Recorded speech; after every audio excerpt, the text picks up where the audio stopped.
May 2026.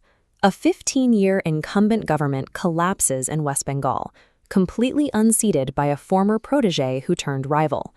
This split-screen graphic shows the scale of the flip.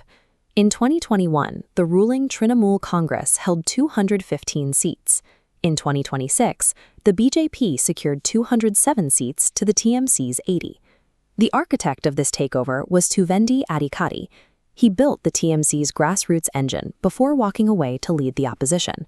Dismantling a political organization of this size required 5 years of systematic pressure. This timeline starts in December 2020. That is when Adhikari officially defected to the BJP, setting the stage for a massive collision.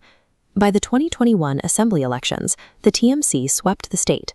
Yet in his home turf of Nandigram, Adhikari defeated Chief Minister Mamata Banerjee by exactly 1,956 votes.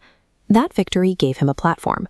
For the next 5 years, acting as the leader of the opposition, he began a relentless, calculated offensive.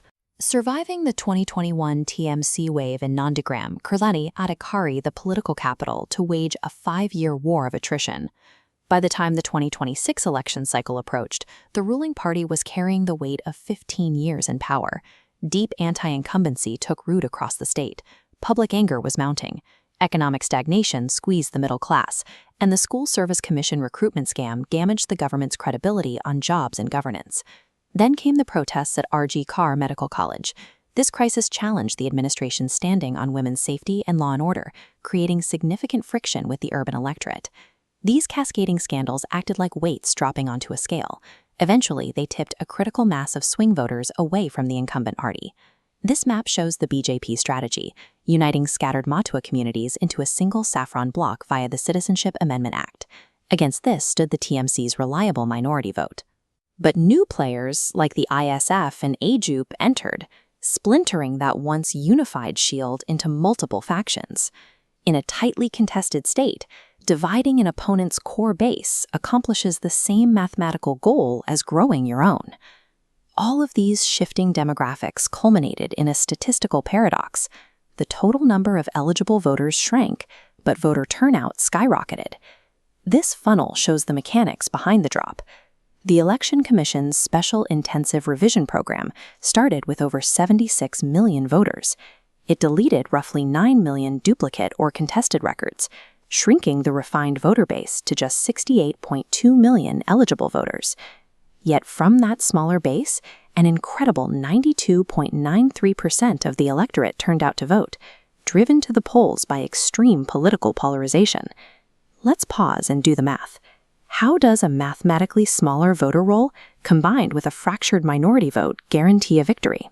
The answer lies in the mechanics of first-past-the-post voting.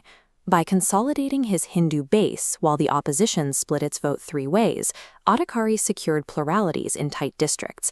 He was the largest unified piece on a fragmented board. All these variables converged on a single battleground, Bhabanipur. This was Mamata Banerjee's home stronghold, and Adhikari challenged her directly. The outcome was decisive. Adhikari won by over 15,000 votes, effectively removing the TMC leadership in the very district they were supposed to be invincible. That personal victory was the capstone to a 207-seat supermajority. The state government flipped, and Adhikari was sworn in as chief minister on May 4th.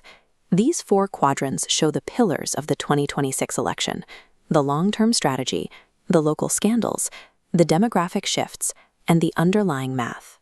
How shifts on this scale occur when a movement masters the unglamorous mechanics of voter rolls, of identity math, and strategic patience.